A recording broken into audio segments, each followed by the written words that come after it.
کم بچی په وینه کې او په رګونو کې چې حرام مال ګرځي ستا د لاسه دا بچی اکثر چې لوی شي دی بېدینی او د دې مور پلار دپاره په دنیا کې د ذلت سبب ګرځي په خلکو باندې به قیامت ته نږدې دي چې زمانه راشي لا یبالي المرء د یو سړي به هېڅ پروا نه وي چې دا مال چې زه ګټم امن حلال ام من حرام دا مال چې زه ګټم دا حلال دی او که حرام دی دا پروا به ختمه شي صرف به مال جمع کول مقصد دی او دا نن سبا هم هغه دور دی بلکل هغه دور دی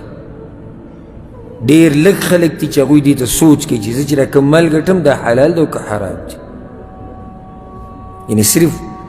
ریال او روپۍ جمع کول مقصد دی ډالر جمع کول مقصد دی که حرام کار وکړو که کفیل له دوکۍ ورکړه که ګراک ته دروغ ووي که جعلي کاري وکړو که هر څه وکړو خو چې مال زما د بینک اکاونټ ته او زما د بټوې او زما د جیب ته راشي بس والعیاذ بالله بیا په دې باندې څه کوي دومره ظالمان دي په دې باندې بیا بچو له رزق کار خوري د کم بچي په وینه کې او په رګونو کې چې حرام مال ګرځي ستا د لاسه دا بچی اکثر چې لوی شي دی بېدینی او د دې مور پلار دپاره په دنیا کې د ذلت سبب ګرځي ګینې وګورئ او نظر وچورلوئ ډېر به داسې وینئ چې حرام یې ګټلي دي او بیا یې په خپلو بچو خورولی دي هغه بچي چې لوی شوي دي په یو کې هم سړیتوب نشته دینداري به پکې نه وي دا پلار ته سر ټکوي ولې یاره وایي دا یې ووي او داسې وي په ما یې ګزار وکړو دا یې وکړو دغه یې خو د هغه په وینه کې تا حرام ورچولي بچي له حلال ګټه نو الله به ساتي چې لوی شي الله به ترې لوی سړی جوړ کړي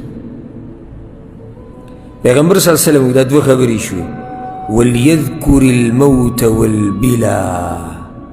د دې لپاره حدیث راوړی د الله نه حیا کول دا دي چې ځان ته مرګ رایاد کړي او زړېدل والبلا معنی دا چې یو شی زړېدل زوړ شي زړېدو څه معنی بوډاوالی او مرګ دا ځان ته رایاد کړه ته به همیشه ځوان خو نه یې که نه همیشه به ځوان نه ومن نعمره ننكسه في الخلق افلا يعقلون الله وی چاله څومره عمر ډېرو نو دومره به د هډوکي کې کمزوری کوم وایي سوچ پکې نه کوي الله وی تاسو دا خبره خو محسوسه خبره څومره چې عمر ډېرېږي مسلې ډېرېږي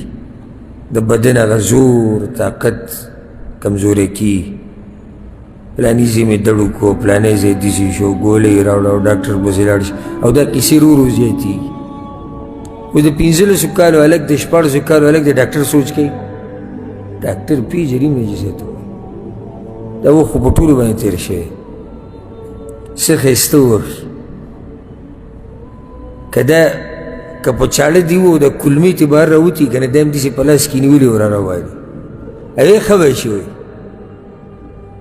او بیا ورو ورو وخت تېرېږي نو بیا چې معمولي په